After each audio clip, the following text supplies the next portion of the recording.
Cancer सर्वांगीण मार्गदर्शन भाग 73 वैद्य दिलीप गाडगिल पुणे।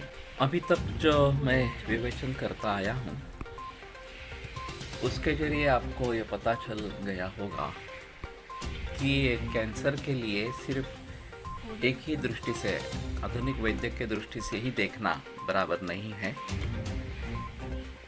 मुख्य उद्देश्य इस श्रृंखला का जो था वो लोगों को इसके बारे में अवगत कराना कि आयुर्वेद, होम्योपैथी या काउंसलिंग या अन्य भी योग इसमें अच्छा काम करते हैं और शुरू से ही इन सभी का अगर हम प्रयोग करते हैं, उपयोग करते हैं तो चांसेस बेटर है।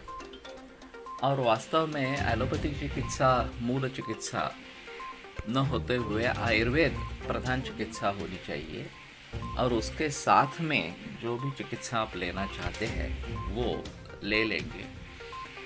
और केमोथेरेपी, रेडिएशन इनका प्रयोग कम से कम मात्रा में करेंगे तो जो हानि उसके जरिए होती है वो कम हो जाएगी।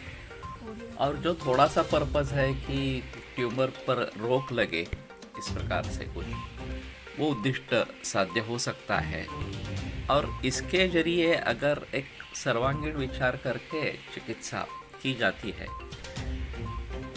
तो उसका आउटकम ज़्यादा अच्छा होना चाहिए। केवल रोग को ख़त्म करना ही हमारा उद्दिष्ट कभी नहीं होना है, बल्कि आदमी जिंदा कैसे रहे ज़्यादा और नॉर्मल लाइफ कैसे जो है वो पूरा कर सके, उसके ऊपर ज़्यादा ध्यान देने की ज़रूरत है।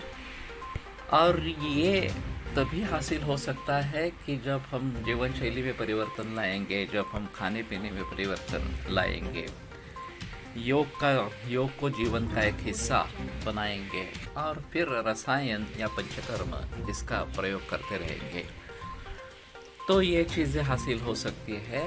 अगर डिसीज ज़्यादा तेज़ी से बढ़ रहा है और उसको काबू करने के लिए, काबू में लाने के लिए ये करने की ज़रूरत है केमोथेरेपी, रेडिएशन, तो सीमित मात्रा में ही उसका प्रयोग हो। और उससे अगर कम नहीं होता है, रोकथाम नहीं होती है तो ही एग्रेसिव ट्रीटमेंट का कुछ प्रयोग करें।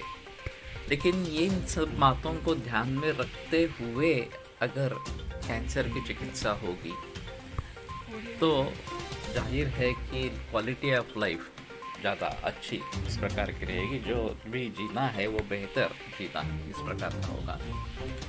और सबसे अहम मुद्दा ये है कि इसके जरिए जीवन शैली में परिवर्तन आएगा, इसके जरिए खेती में परिवर्तन आएगा जो सभी जीव मात्रों के लिए उपयुक्त होगा।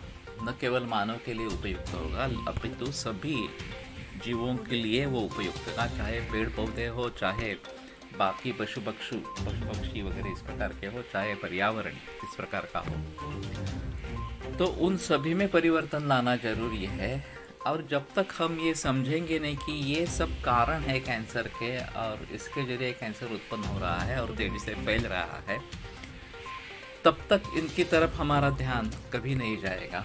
और जब तक ये ध्यान नहीं जाएगा तब तक इस प्रकार का सर्वांगीण दृष्टिकोण हमारे मन में कभी आएगा ही नहीं।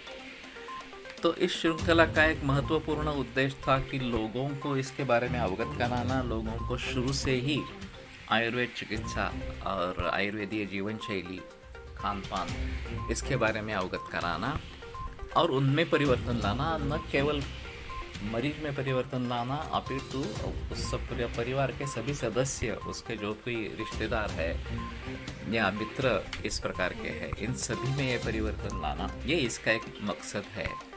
तो किसानों को प्रोत्साहन मिलेगा, वो नैसर्गिक खेती की तरफ मुड़ेंगे और वो सभी के लिए फ़ायदेमंद होगा। आगे वाली पीढ़ियाँ इस रोग से बचेगी।